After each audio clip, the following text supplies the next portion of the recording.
find a buzzer. Recording in progress. Hail Mary.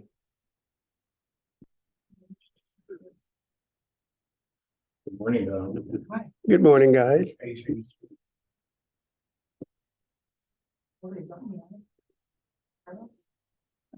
It's more the video what it was out there. No, no. Right.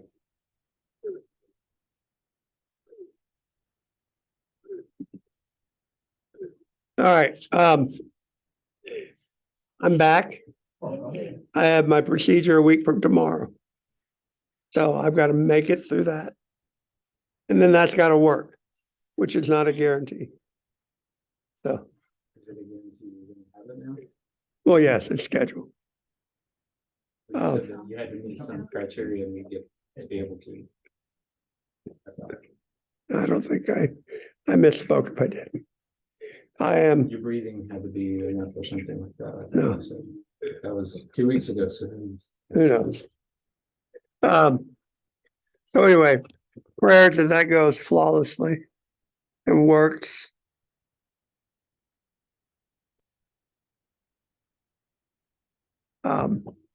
Would be greatly appreciated. Any other prayer requests? I have an infection that needs to go away. Okay.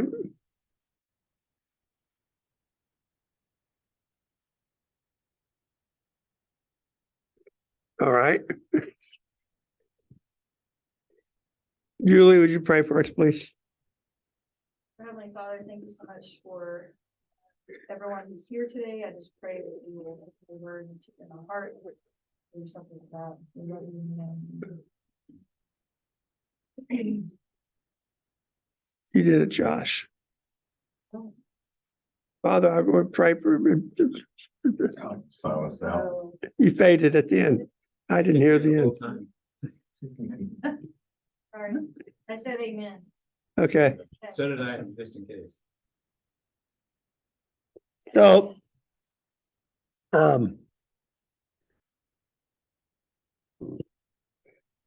Is that too small?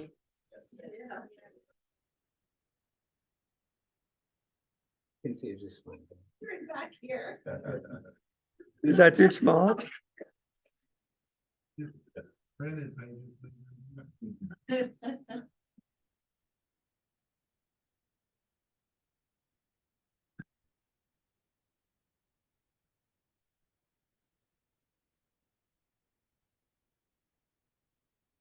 Can you read that? They put that on the screen. Can you see that? All right, outline of Job. And we're actually here.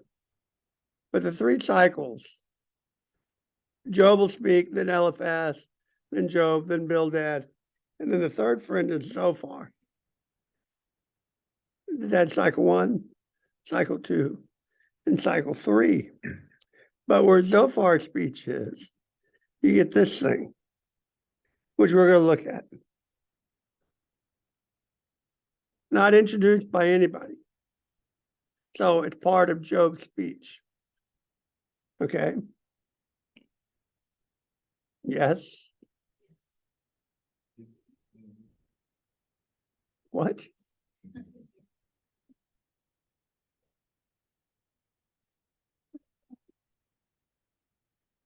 All right, Shauna, read for me, please.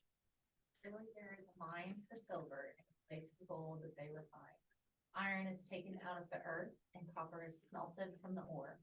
Man puts an end to darkness and searches out to the farthest limit, the ore in gloom in deep darkness. He opens shafts in a valley away from where anyone lives. They are forgotten by captive. They fling in the air, far away from mankind. They swing to and fro. Somehow I can't help but think of The Hobbit. Oh, well. You're strange, Donald. Okay. As for the earth, out of it comes bread, but underneath is burned up as by fire. Its stones are the blades of sapphire, and it has dust of gold. no bird of prey knows, and the falcon's eye has not seen it. The proud beasts have not trotted it, the lion has not passed over it. Man puts his hand to the flinty rock and overturns mountains by the roots. You don't see the misty mountain path? Yeah, it sounds like dwarves talking. Oh, well. He cuts out channels in the rock, and with eye sees every precious thing. He dams up the streams so that they do not trickle, and the thing that is hidden he brings out to light. But where shall wisdom be found? And where is the place of understanding? Man does not know its worth, and is not found in the land of the living. The deep says, it is not me, and the sea says, it is not with me. It cannot be bought for gold, and silver cannot be weighed at it as its price. It cannot be valued in the gold of Ophir, in precious onyx and or sapphire. Gold and glass cannot equal it, nor can it be exchanged for jewels of fine gold. Not mention shall be made of coral or of crystal. The price of wisdom is above pearls. The topaz of Ethiopia cannot equal it, nor can it be valued in pure gold. Keep going. It's on 28, yeah. Okay. From where then does wisdom come? And where is the place of understanding? It is hidden in the eyes of all living, and concealed from the birds of the air. Abaddon, you moved. He moved. Abaddon and Death say, Thank you. we have heard a rumor of it with our ears. God understands the way to it, and he knows its place. But he looks to the ends of the earth and sees everything under the heavens. When he gave to the wind its weight and apportioned the waters by measure, when he made a decree for the rain and a way for the lightning of the thunder, then he saw it and declared it. He established it and searched it out. And he said to man, behold, the fear of the Lord, that is wisdom, and to turn away from evil is understanding. Okay, It's just a random. it's a poem about wisdom, It can't be found. and it occupies the place that Zophar's speech would be. So, but with no introduction. I argue this is Job in effect saying, be quiet. I know what you're going to say, and I can say it better than you can. And then he gives this traditional song about wisdom. In the next 3 chapters, he goes back to his stuff. I didn't deserve this, to summarize it succinctly. Now, we're not going to read that, because we can only read that so many times before you pull out your eyes. What we get next is the speeches of Elihu. Who is Elihu, you ask? Good question. He's introduced.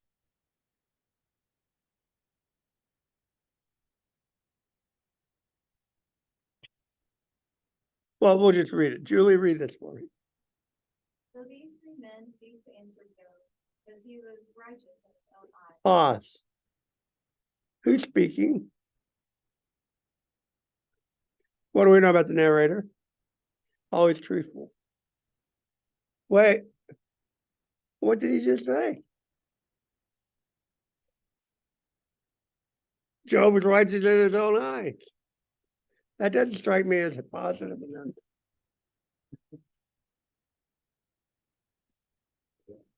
Kind of a commentary on his last 3 chapters of the Bengals.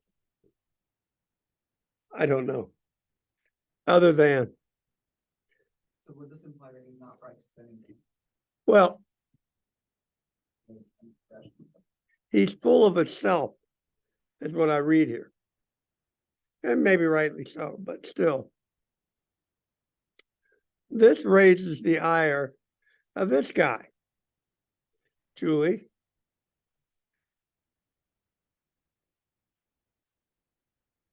Guy comes by to work, the hard selling and bug deal. And then when I did bite on that, yeah. So he asked me, could I ask you 2 questions and a couple of questions, that I'll probably regret it, but sure. This man was following Kevin all through the house. Well, not yet, but anyway, so what's your confidence that if you die today, you're gonna go to heaven? What out of 6? That was much. Because he proceeded to tell me where I was wrong. Yeah, I mean, why I thought that.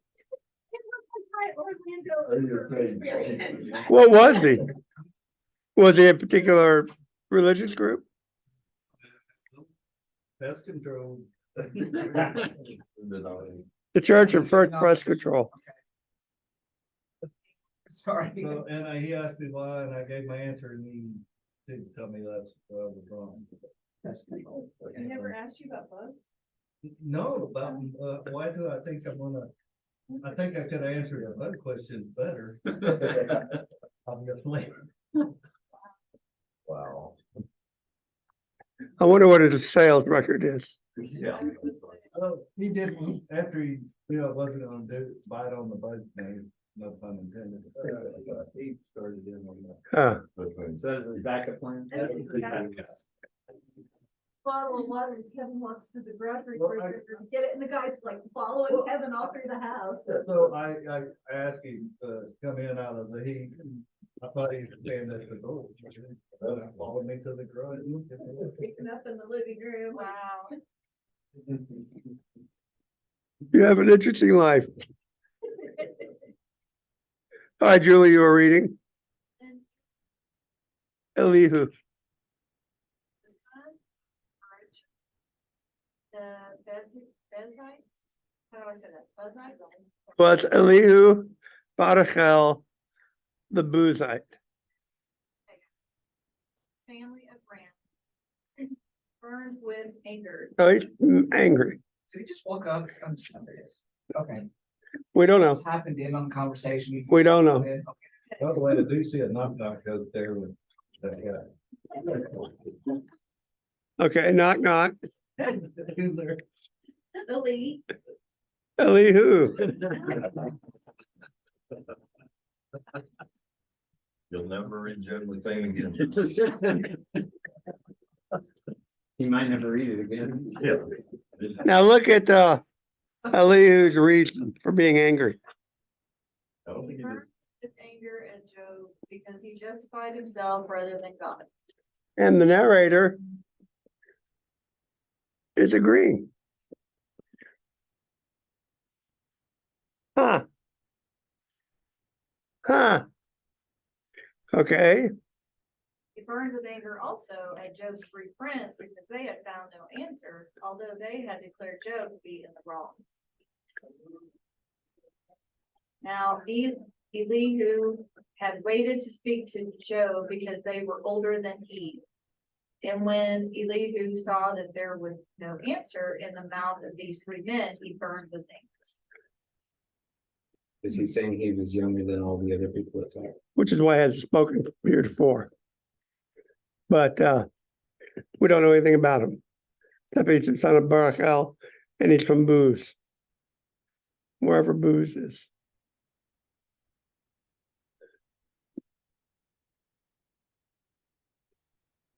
So nobody's gonna take it. No. It's just pessimistic. Well, no, I was gonna say he was a drunk, but From those he's a recovering alcoholic. Please, Julie. In young years, your age. Therefore, I was timid and afraid to declare my opinion to you. I love a strong difference with our culture today.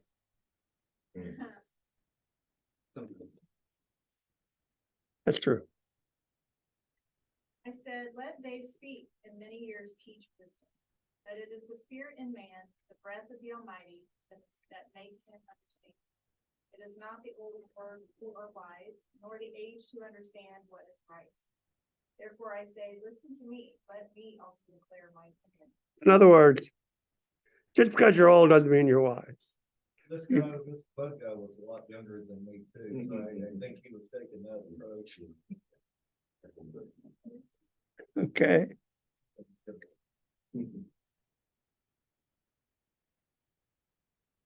Behold, I awaited for your words. Did you want me to read? Yes. I listened for your wise sayings while you searched out what to say. I gave you my attention, and behold, there was none among you who refuted it. What do you mean he didn't have anything to say? I imagine he said it with a little more decorum. That's what he's saying. You didn't say anything. I've been sitting here for 40 chapters, 38 or whatever it is. Beware lest you say, we have found wisdom. May God may vanquish him, not a man. He has not directed his words against me, and I will not answer them with their speeches. They are dismayed. They answer no more. They have not a word to say. And shall I wait because they do not speak? Because they stand there and answer no more? Okay. I've got to go to the bathroom. Sorry. So I'm going to go to the bathroom, come right back. Is that all right?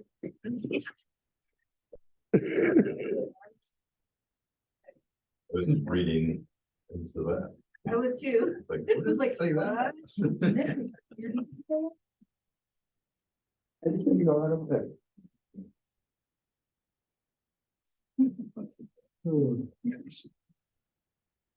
So do you have to go to scripture and everything? Well, I was gonna say, how did you get out of that? Yeah. Well, I see it. Or are you basically still?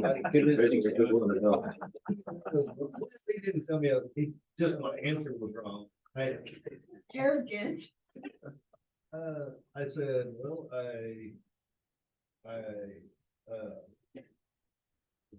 keep his laws and obey his commandments. And he said, wrong. I can say, where are you? Office with these glass doors, watching and listening to this whole thing go down. I'm on a conference call, just trying not to burst out laughing. Faces. He says, oh, it's God's grace and mercy. Started to say, well, so everybody's gonna go to heaven? You engaged. That's where they set him off. Did you say that? Yeah, he did. Oh, okay. Yeah, he did. And the dude So just that like was probably probably irritated. Kevin's known for his restraint. Yeah. And so what was his response to the whole grace and mercy thing, your response to him? Oh, I thought that, and it's one of those deals I wish I would have said after the fact. No, I did not say that. That was one of those deals I wish I would have, you know how you always said, and I wish I would have said that. Almost every time. Almost every time. Let's take his phone number next, call him back. And if you leave a card, you can just call He's him. got- Jack. Hey, got a minute. What are you talking about? That was another thing I wish I would have. They're giving out the church card. Tell him to check it. Yeah. You know. always move This is why I'm and never confident. Check take it out. Yeah. Right. Here's Don Vance's phone. Yeah. What? You leaving? Talking about the pest control guy. He's gonna give him your number. You can. That'd Okay, be then. great, yeah. I ended up with a lifetime contract. But you have no bugs, so you're good. Or maybe not. Probably.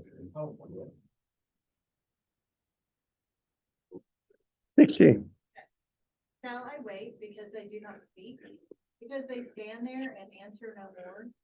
I also will answer with my share. I also will declare my opinion.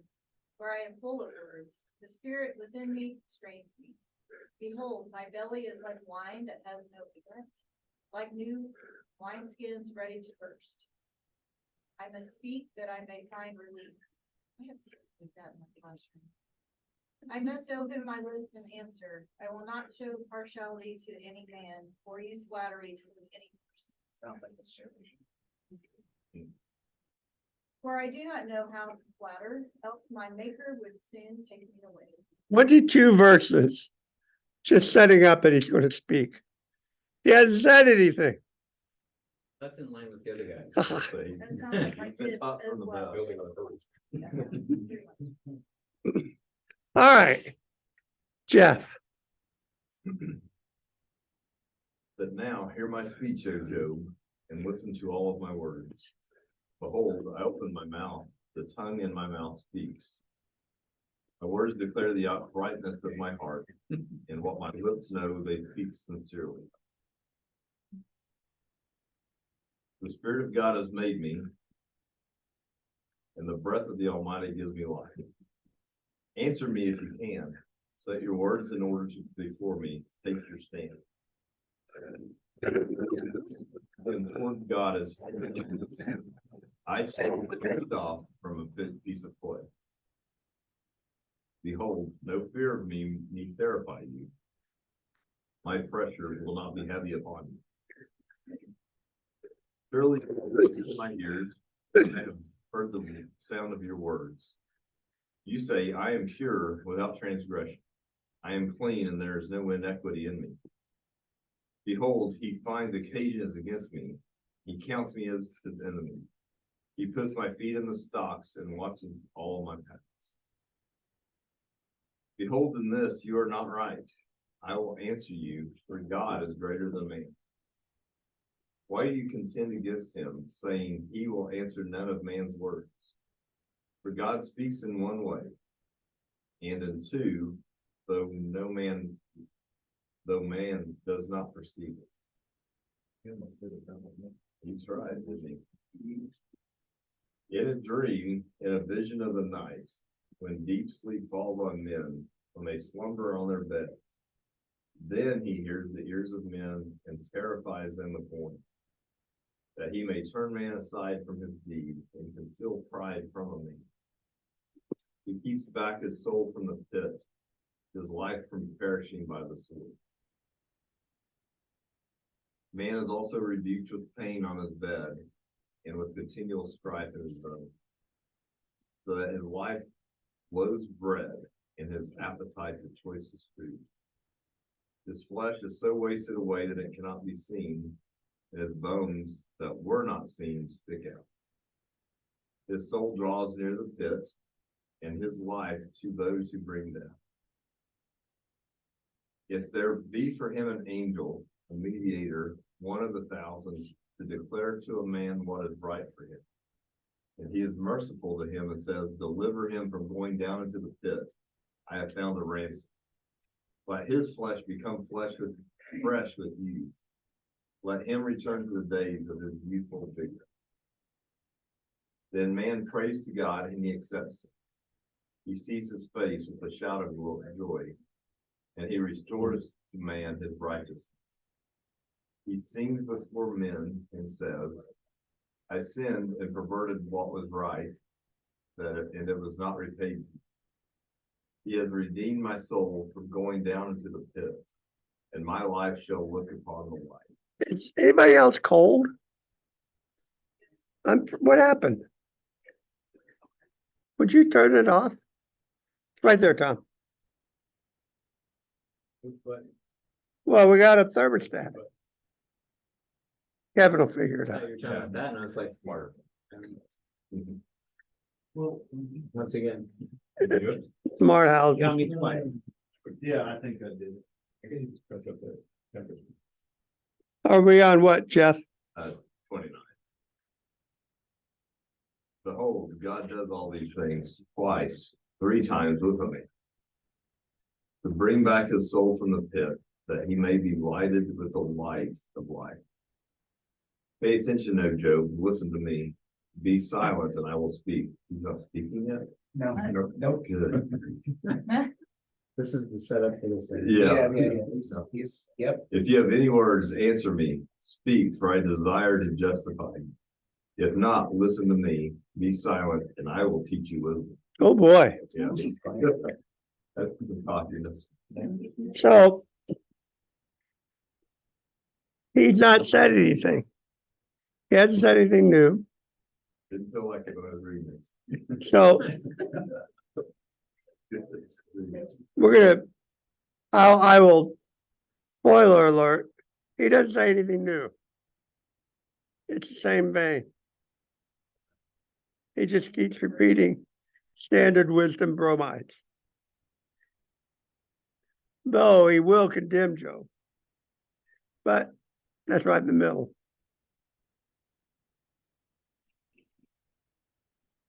Talks about God, God's good.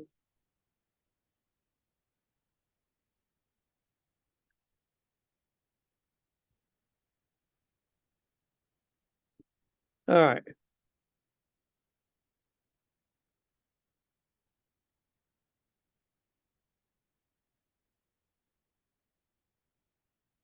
The Almighty, we cannot find him, for he is great in power, justice, and abundant righteousness he will not violate. Therefore, men fear him. He does not regard any who are wise in their own conceit. The end. That's it. No, my point being the transition to the next thing. It's just, there's nothing. No narrative smoothing. It doesn't even say, and Elihu sat down. Nothing like that. It just stops. And instead, we get God talking, which is where we're going to pick up. So, this is risen, given rise to much speculation. Who's Elihu? Why was he included? Why would you include a guy that doesn't say anything different? What's his function? How does he work in the story? I mean, the whole thing is a parable because people don't talk in poems. Elihu was talking in poems too. So we're not sure. He's just there. You guys suck. Job sucks. God's good. And God's big. That's essentially Elihu's speech. No, it was, you're old and you suck. Well, okay. All right. And we're just, I don't know. Now we're gonna get the speech of Job, of God.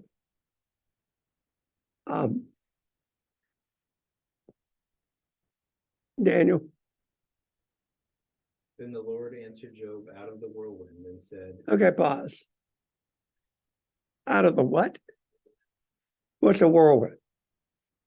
A tornado. So God answered Job out of a tornado. This is not an invitation. You must be hunky. I can Come say, get there and yeah. watch it. Out there. This is not an invitation to a dialogue. is this why we all watch them? Because we're going to see if God's going to talk to us? Maybe. That makes sense. Just, if God shows up in a tornado, he's saying something.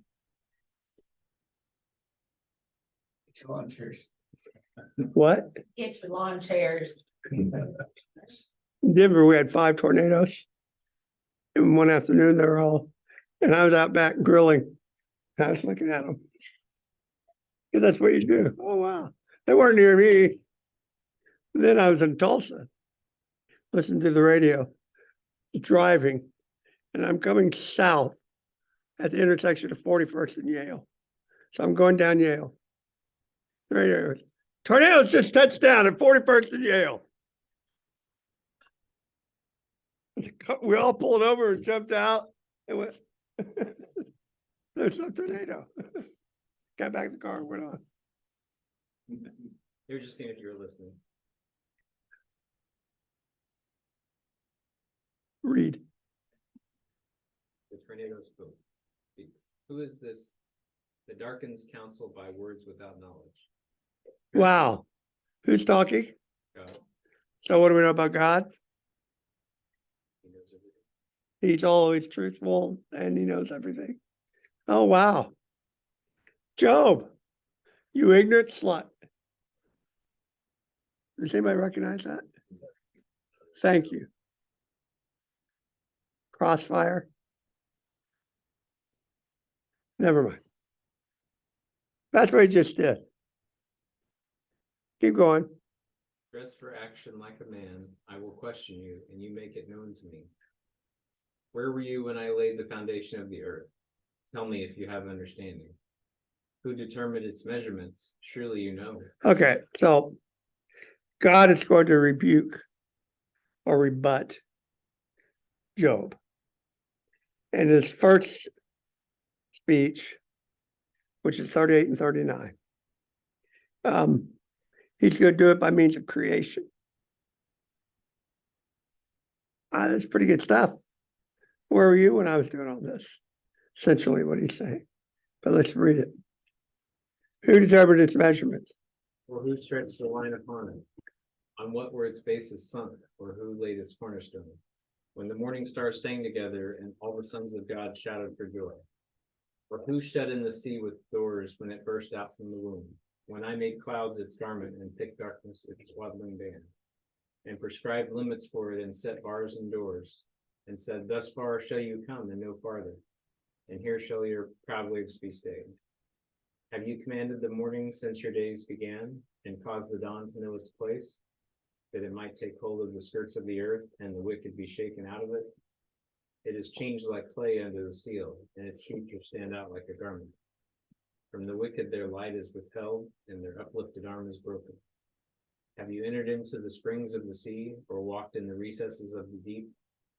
Have the gates of death been revealed to you? Or I would not to critique your reading, but I'd really stress to you. Have the gates of death been revealed to you? I mean, that's the stress that he's making. Keep going. Or have you seen the gates of deep darkness? Have you comprehended the expanse of the earth? Declare, if you know all this. Where is the way to the dwelling of light, and where is the place of darkness? That you may take up its take it to its territory, and that you may discern the paths to its home. You know, for you were born then, and the number of your days is great. Sarcasm. Yeah, like that's pretty snarky. He can be. Very snarky. Have you entered the storehouses of the snow, or have you seen the storehouses of the hail, which I have reserved for the time of trouble, for the day of battle and war? What is the way to the place where the light is distributed, or where the east wind is scattered upon the earth? Who has cleft a channel for the torrents of rain, and a way for the thunderbolt, to bring rain on a land where no man is, on the desert in which there is no man, to satisfy the waste and desolate land, and to make the ground sprout with grass? Has the rain a father, or who has begotten the drops of dew? From whose womb did the ice come forth, and who has given birth to the frost of heaven? The waters become hard like stone, and the face of the deep is frozen. Can you bind the chains of the Pleiades, Pleiades. or loose the cords of Orion? Can you lead forth the Mazzaroth in their season, or can you guide the bear with its children? Which constellation is that? Ursa, The Big Dipper. do you know the ordinances of the heavens? Can you establish their rule on the earth? Can you lift up your voice to the clouds, that a flood of waters may cover you? Can you send forth lightnings, that they may go and say to you, here we are? Who has put wisdom in the inward parts, or given understanding to the mind? Who can number the clouds by wisdom, or who can tilt the water skins of the heavens? When the dust runs into a mass, and the clouds stick fast together, can you hunt the prey for the lion, or satisfy the appetite of the young lions, when they crouch in their dens, or lie in wait in their thicket? Who provides for the raven its prey, when its young ones cry to God for help, and wander about for lack of food? Okay, so creation. He can continue for one more chapter. I think it's worth reading. Tom, do you mind?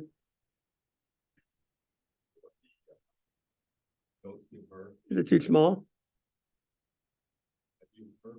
Having those, you remember the months that they fulfill, and you know the time when they give birth. When they crouch, bring forth their offspring, and are delivered of the young. The young ones become strong, they grow up in the open, they go out and do not return to them. Who has left the wild donkey go? Who has let the wild donkey go free? who has loosed the bonds of the swift donkey, to whom I have given the arid plain for his home, and the salt land for his dwelling place. He scorns the tumult of the city, he hears not the shouts of the rider. He ranges the mountains as his pasture, and searches after every green thing. Is it the wild ox willing to serve you? Will he spend the night at your manger? Can you bind him in a furrow with ropes? Or will he harrow the valley of Will you depend on him because his strength is great? And will you leave in him your labor? You have faith in him that he will return your grain and gather it to your threshing floor. The wings of the ostrich wave proudly, for are they the pinions of plumage of love? For she leaves her eggs to the earth and lets them be born on the ground. Forgetting that a foot may crush them, and that the wild beasts may trample them. She deals cruelly with her young as if they were not hers. So her labor be in vain, that she has no fear, because God has made her forget. Because God has made her forget wisdom, given her no share in understanding. And she rouses herself to flee, she laughs at the horse and the rider. Do you give the horse his might? You clothe his neck with a mane. You make him leap like a locust. His majestic snorting is terrifying. He paws in the valley and exalts in his strength. He goes out to meet the weapons. He laughs at fear and is not dismayed. He does not turn back from the sword. Upon his rattle the quiver, the flashing spear and javelin. With fierceness and rage, he swallows the ground. He cannot stand still at the sound of the trumpet. When the trumpet sounds, he says, aha. He smells the battle from the fog, the thunder of the captain from the shadow. Is it by your understanding that the hawk soars and spreads his wings toward the south? Is that your command of the eagle mounts up and makes his nest on high? On the rocky dwells and makes his home, on the rocky crag and stronghold. For there he spies out the prey, his eyes behold it from far away. His young ones suck up blood, and where the slain are, there is he. Okay, so creation. Are you really going to challenge me? You don't understand the basics of creation. So look at Job's response. And the Lord said to Job, shall a fault finder contend with the Almighty? He who argues with God, let him answer. So God says, if you're going to talk. And Job goes, behold, I'm of small account. What shall I answer you? I put my hand in my mouth. I've spoken once. I will not answer. Twice, but no further. Yeah, I didn't know what I was talking about. Sorry. And God goes, no. And the Lord answered Job out of the whirlwind and says, dress for action. Like a man. I will question you and you will make it known to me. We're going to stop here because it's 10:08. And the speech of Job here, of God here is important because we get Behemoth, Leviathan, and he takes his answer in a different direction. So we'll pick up here. And all of this is setting up Job's final answer at the end. All right. Yeah. Job finally got his wish. God's talking to him. Of course, he's doing it out of a tornado. So we're assuming his friends ran away from the tornado? No, they're still there. They're watching. All right, so we go. It's an interesting idea. All right. Do we have any other prayer requests?